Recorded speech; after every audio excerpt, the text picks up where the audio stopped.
మీరు ఎలాంటి బిజినెస్ చేస్తున్నా ఏఐ టూల్స్ ద్వారా మీ బిజినెస్ ని డబుల్ చేసుకోవచ్చు. జస్ట్ 49 రూపీస్కే ఏఐ టూల్.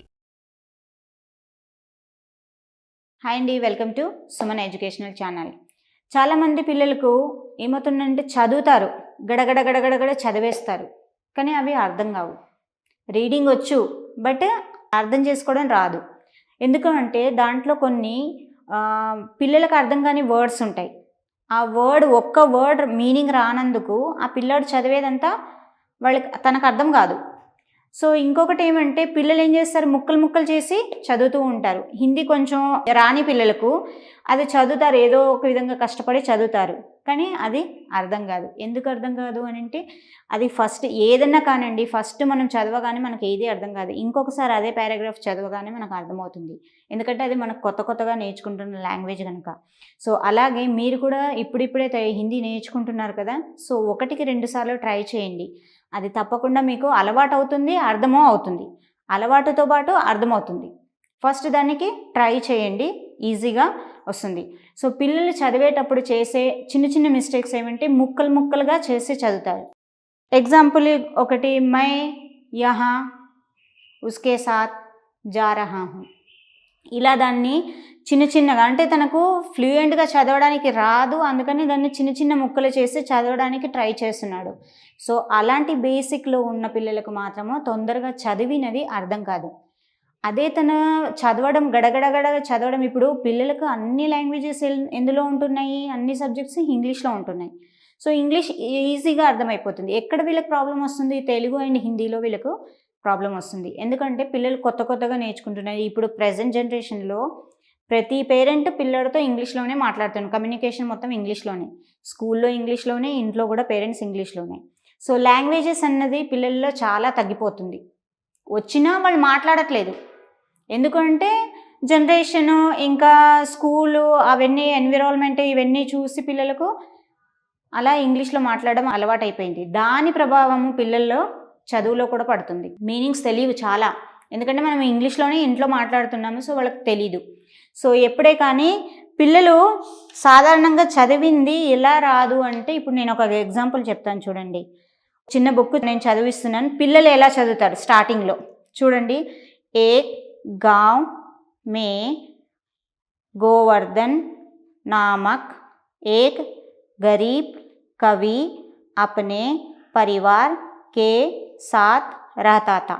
ఇలా ఎప్పుడు చదువుతారు, బేసిక్ లెవెల్లో ఉన్నప్పుడు పిల్లలు చదువుతారు.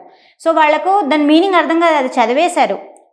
పిల్లలు కానీ అందరూ ఏమనుకో, ఓ నాకు హిందీ చదవడం వచ్చింది అనుకుంటారు. సో ఆ సెంటెన్స్ మీనింగ్ ఏంటి, ఎప్పుడే కానీ చదివింది అర్థమవుతే వాళ్ళకు ఆ మీనింగ్ అర్థమైతే వాళ్ళకు గుర్తుంటుంది. అదే మీనింగే అర్థం కాలేదనుకోండి, మక్కి కాపీ చేస్తారంతే. దానికి దీనికి చాలా తేడా ఉంటుంది. సో అదే కొంచెం చదవడానికి వచ్చిన వాళ్ళు ఎలా చదువుతారు, ఏక్ గాంవ్ మే గోవర్ధన్ నామక్ ఏక్ గరీబ్ కవి అప్నే పరివార్ కే సాత్ రహతా థా, ఇలా చదువుతాడు. సో తనకు కొంతమందికి ఇది కూడా అర్థం కాదు, ఎందుకంటే వాడికి గరీబ్, గోవర్ధన్ అంటే తెలియదు, గరీబ్ అంటే తెలియదు, పరివార్ అంటే తెలియదు. అందుకని ఆ అబ్బాయికి అది కూడా అర్థం కాదు. అదే మళ్ళీ దానికి మీనింగ్స్ తెలుసుకొని చదివాడు అనుకోండి, ఇంకోసారి సేమ్ సెంటెన్స్ కొంచెం ఇమాజిన్ చేస్తాడు. మీనింగ్స్ రాకపోయినా కొంచెం ఇమాజిన్ చేస్తాడు. ఓహో ఇక్కడ గోవర్ధన్ అని ఒక పిల్లాడు ఉన్నాడు, ఆ కవి ఉన్నాడు, ఆయన పరివార్ అంటే ఏంటి, పరివార్ మీనింగ్ తెలీదు అంటే ఫ్యామిలీ. అప్పుడు మళ్ళీ చదువుతాడు, మళ్ళీ చదివినప్పుడు అర్థమవుతుంది. ఎలా, ఏక్ గాంవ్ మే గోవర్ధన్ నామక్ ఏక్ గరీబ్ కవి అప్నే పరివార్ కే సాత్ రహతా థా అంటే అప్పుడు తనకు అర్థమవుతుంది. అంటే సెంటెన్స్ ఫ్రేమింగ్, రీడింగ్ అన్నది చాలా ఇంపార్టెంట్. ఒకసారి చదివినప్పుడు అర్థం కానప్పుడు ఇంకోసారి అదే సెంటెన్స్ని చదివామనుకోండి, అందులో మీనింగ్ ఏంటో మనకు అర్థమవుతుంది. సో పిల్లలు చదివే విధానాన్ని బట్టి వాళ్ళకి అర్థమవుతుంది.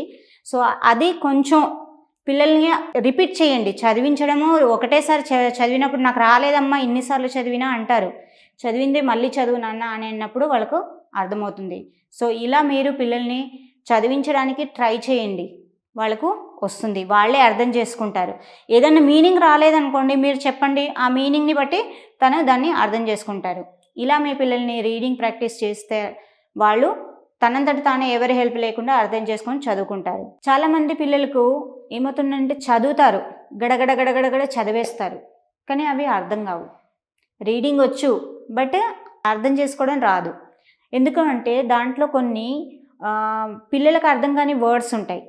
ఆ ఒక్క వర్డ్ మీనింగ్ రానందుకు ఆ పిల్లాడు చదివేదంతా తనకు అర్థం కాదు.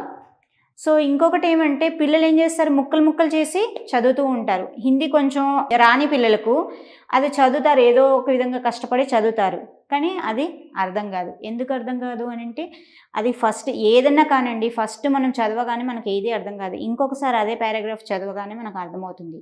ఎందుకంటే అది మనకు కొత్తగా నేర్చుకుంటున్న లాంగ్వేజ్ కనుక. సో అలాగే మీరు కూడా ఇప్పుడిప్పుడే హిందీ నేర్చుకుంటున్నారు కదా, సో 1-2 సార్లు ట్రై చేయండి. అది తప్పకుండా మీకు అలవాటు అవుతుంది, అర్థమో అవుతుంది. అలవాటుతో పాటు అర్థమవుతుంది. ఫస్ట్ దానికి ట్రై చేయండి, ఈజీగా వస్తుంది.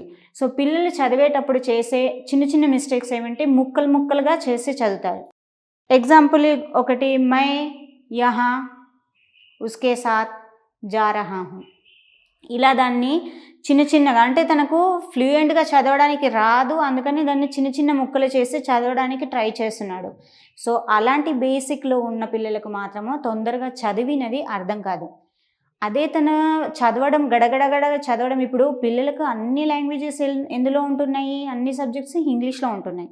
సో ఇంగ్లీష్ ఈజీగా అర్థమైపోతుంది. ఎక్కడ వీళ్ళకి ప్రాబ్లం వస్తుంది, తెలుగు అండ్ హిందీలో వీళ్ళకు ప్రాబ్లం వస్తుంది. ఎందుకంటే పిల్లలు కొత్తగా నేర్చుకుంటున్నారు. ఇప్పుడు ప్రజెంట్ జనరేషన్లో ప్రతి పేరెంట్ పిల్లడితో ఇంగ్లీష్లోనే మాట్లాడుతున్నారు. కమ్యూనికేషన్ మొత్తం ఇంగ్లీష్లోనే, స్కూల్లో ఇంగ్లీష్లోనే, ఇంట్లో కూడా పేరెంట్స్ ఇంగ్లీష్లోనే. సో లాంగ్వేజెస్ అన్నది పిల్లల్లో చాలా తగ్గిపోతుంది. వచ్చినా వాళ్ళు మాట్లాడట్లేదు. ఎందుకంటే జనరేషను ఇంకా స్కూలు అవన్నీ ఎన్విరాన్మెంట్ ఇవన్నీ చూసి పిల్లలకు అలా ఇంగ్లీష్లో మాట్లాడడం అలవాటైపోయింది. దాని ప్రభావము పిల్లల్లో చదువులో కూడా పడుతుంది. మీనింగ్స్ తెలియవు చాలా, ఎందుకంటే మనం ఇంగ్లీష్లోనే ఇంట్లో మాట్లాడుతున్నాము, సో వాళ్ళకి తెలీదు. సో ఎప్పుడే కానీ పిల్లలు సాధారణంగా చదివింది ఎలా రాదు అంటే, ఇప్పుడు నేను ఒక ఎగ్జాంపుల్ చెప్తాను చూడండి. చిన్న బుక్ నేను చదివిస్తున్నాను, పిల్లలు ఎలా చదువుతారు స్టార్టింగ్లో చూడండి.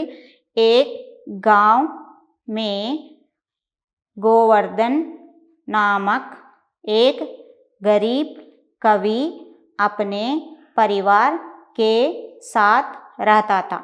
ఇలా ఎప్పుడు చదువుతారు, బేసిక్ లెవెల్లో ఉన్నప్పుడు పిల్లలు చదువుతారు. సో వాళ్ళకు దాని మీనింగ్ అర్థం కాదు, అది చదివేశారు. పిల్లలు కానీ అందరూ ఏమన్నా, ఓ నాకు హిందీ చదవడం వచ్చింది అనుకుంటారు. సో ఆ సెంటెన్స్ మీనింగ్ ఏంటి, ఎప్పుడే కానీ చదివింది అర్థమవుతే వాళ్ళకు ఆ మీనింగ్ అర్థమైతే వాళ్ళకు గుర్తుంటుంది. అదే మీనింగే అర్థం కాలేదనుకోండి, మక్కి కాపీ చేస్తారంతే. దానికి దీనికి చాలా తేడా ఉంటుంది. సో అదే కొంచెం చదవడానికి వచ్చిన వాళ్ళు ఎలా చదువుతారు, ఏక్ గాంవ్ మే గోవర్ధన్ నామక్ ఏక్ గరీబ్ కవి అప్నే పరివార్ కే సాత్ రహతా థా, ఇలా చదువుతాడు. సో తనకు కొంతమందికి ఇది కూడా అర్థం కాదు, ఎందుకంటే వాడికి గరీబ్ గోవర్ధన్ అంటే తెలియదు, గరీబ్ అంటే తెలియదు, పరివార్ అంటే తెలియదు. అందుకని ఆ అబ్బాయికి అది కూడా అర్థం కాదు. అదే మళ్ళీ దానికి మీనింగ్స్ తెలుసుకొని చదివాడు అనుకోండి, ఇంకోసారి సేమ్ సెంటెన్స్ కొంచెం ఇమాజిన్ చేస్తాడు. మీనింగ్స్ రాకపోయినా కొంచెం ఇమాజిన్ చేస్తాడు. ఓహో ఇక్కడ గోవర్ధన్ అని ఒక పిల్లాడు ఉన్నాడు, ఆ కవి ఉన్నాడు, ఆయన పరివార్ అంటే ఏంటి, పరివార్ మీనింగ్ తెలీదు అంటే ఫ్యామిలీ. అప్పుడు మళ్ళీ చదువుతాడు, మళ్ళీ చదివినప్పుడు అర్థమవుతుంది. ఎలా, ఏక్ గాంవ్ మే గోవర్ధన్ నామక్ ఏక్ గరీబ్ కవి అప్నే పరివార్ కే సాత్ రహతా థా అంటే అప్పుడు తనకు అర్థమవుతుంది. అంటే సెంటెన్స్ ఫ్రేమింగ్, రీడింగ్ అన్నది చాలా ఇంపార్టెంట్. ఒకసారి చదివినప్పుడు అర్థం కానప్పుడు ఇంకోసారి అదే సెంటెన్స్ని చదివామనుకోండి, అందులో మీనింగ్ ఏంటో మనకు అర్థమవుతుంది. సో పిల్లలు చదివే విధానాన్ని బట్టి వాళ్ళకి అర్థమవుతుంది. సో అది కొంచెం పిల్లల్ని రిపీట్ చేయండి. చదివించడము ఒకటేసారి చదివినప్పుడు నాకు రాలేదమ్మా ఇన్నిసార్లు చదివినా అంటారు. చదివిందే మళ్ళీ చదువు నాన్న అని అన్నప్పుడు వాళ్ళకు అర్థమవుతుంది. సో ఇలా మీరు పిల్లల్ని చదివించడానికి ట్రై చేయండి, వాళ్ళకు వస్తుంది, వాళ్ళే అర్థం చేసుకుంటారు. ఏదైనా మీనింగ్ రాలేదనుకోండి మీరు చెప్పండి, ఆ మీనింగ్ని బట్టి తను దాన్ని అర్థం చేసుకుంటారు. ఇలా మీ పిల్లల్ని రీడింగ్ ప్రాక్టీస్ చేస్తే వాళ్ళు తనంతట తానే ఎవరి హెల్ప్ లేకుండా అర్థం చేసుకొని చదువుకుంటారు. Thank you.